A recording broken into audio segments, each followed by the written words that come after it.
Camp రాజకీయాలు already start అయిపోయారు. నిన్న మనం వార్తలు చూసాం. క్యాంపు రాజకీయాలు స్టార్ట్ అయిపోయిన నేపథ్యంలో క్యాంపు రాజకీయాలు మొదలయ్యాయి. గెలిచే అభ్యర్థులు, అవకాశం ఉన్న అభ్యర్థుల్ని ఆల్రెడీ తీసుకుపోయి ఒక చోట కన్సాలిడేట్ చేస్తున్నారు అన్న వార్తల నేపథ్యంలో ఈ ఎన్నికల సంఘం బహుశా ఈ కీలకమైన ఆదేశాలు ఇచ్చినట్టు మనకి చాలా క్లియర్గా కనబడుతుంది. క్యాంపు రాజకీయాలను కట్టడి చేయడం కోసం గెలిచిన అభ్యర్థి సమక్షంలోనే అక్కడ ఉన్నటువంటి సిబ్బంది సమక్షంలోనే ఇవ్వాలి, స్వయంగా అతనే సంతకం చేసి ఆ సర్టిఫికేట్ అనేది పొందాలి అనేటువంటి విషయం. రఘువీర్ గారు, ఈ విషయంలో మీరు కొద్దిగా ఎలాబొరేట్ చేయగలుగుతారా? అంటే కొంచెం డిఫరెంట్గా, అంటే మనం మొన్ననే చూసినాం, మనం జగదీష్ రెడ్డి గారు సూర్యాపేట గెలిచే ఛాన్స్ ఉంది కాబట్టి క్యాంప్ స్టార్ట్ చేసిన. అట్లా బీజేపీ వాళ్ళు కూడా పక్క రాష్ట్రాలకు తరలిస్తున్నారు అనేది కూడా ఫోటో కూడా వచ్చింది.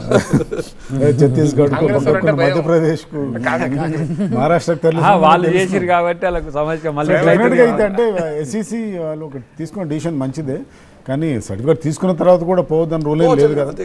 ఎంతసేపు తెలంగాణ చిన్న రాష్ట్రం, బార్డర్ ఏరియాస్లో 5 నిమిషాల్లో, హాఫ్ అన్ అవర్లో 1 అవర్లో పక్క రాష్ట్రంలో జంప్ చేయొచ్చు. సో అది ఇష్యూ కాదు. బట్ ఇందాక మనము చాలా ఇంట్రెస్టింగ్ పాయింట్ చెప్పినారు దయాకర్ గారు. అంటే కొన్ని డీప్గా మనం అర్థం చేసుకుంటే 23 ఎలక్షన్స్ కంటే ముందు అసలు ఎంటైర్ కాంగ్రెస్ క్యాడర్ లీడర్షిప్ అందరినీ బీఆర్ఎస్ తీసుకొని పోయింది. ఎమ్మెల్యేతో పాటు కింది లీడర్షిప్ కూడా పోయింది. ఒక్కడ లీడర్షిప్ ఎక్కడ లేదు.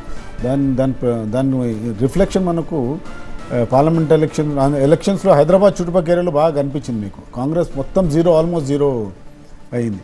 సో దీన్ని మనం అర్థం చేసుకుంటే, కానీ కాంగ్రెస్ గెలిచినాక 10 మంది బీఆర్ఎస్ ఎమ్మెల్యేలు వస్తే అసలు 10 మంది కాదు, ఇంకా చాలామంది రావాల్సింది, రాలేదు. బీఆర్ఎస్ ఎమ్మెల్యేతో పాటు క్యాడర్ కూడా రాలేదు ఇక్కడికి. సో బీఆర్ఎస్ ఆల్రెడీ స్ట్రాంగ్గా ఉంది. సో ఈ ఎలక్షన్స్లో ఒకవేళ కాంగ్రెస్ నిజంగా చాలా వార్డ్స్ గెలిస్తే, దయాకర్ గారు అన్నట్టు అది కొంచెం కన్సాలిడేషన్ బేసిస్లోనే మనం చూడాలి.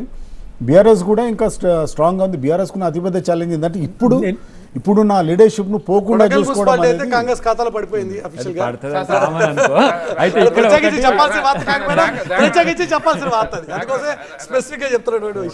రవికాంత్ గారు ఒక పాయింట్ చెప్పినాడు, అంటే మీ క్యాడర్ పోయింది, క్యాడర్ ఉంచుకోవట్లేదు, వీళ్ళు క్యాడర్ మీరు 9 మంది 10 మంది పోయినారండి.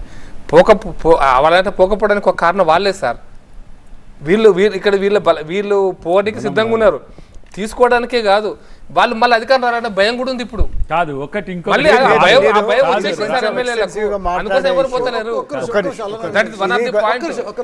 ఇది ఎక్స్టెన్సివ్ గా మాట్లాడే ఇష్యూనే. నిజంగానే దయాకర్ గారు మాట్లాడింది నిజమే, కానీ స్థానిక లీడర్షిప్ బలపడుతున్నది మా కాంగ్రెస్కి, ఇంతకుముందు శూన్యంగా ఉన్నది అనేది ఫ్యాక్ట్. అంటే గెలిచినడు ఇద్దరు చాలా ప్రాబ్లంలో ఉన్నది నిజమే. అంటే స్థానిక నాయకత్వాలు దెబ్బతినడము, కాంగ్రెస్ని పూర్తిగా లేకుండా చేయడం అనేది ప్లాన్లో భాగంగా చేసినారు.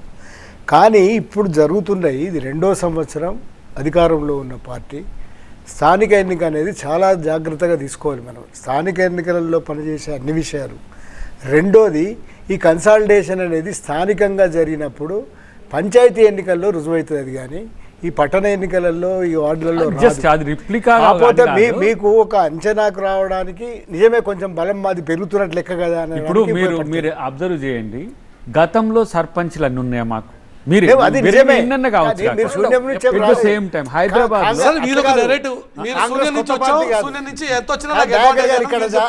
జాగ్రత్త. 2 ఏళ్ల తర్వాత మున్సిపాలిటీలో గెలుచుకోకపోతే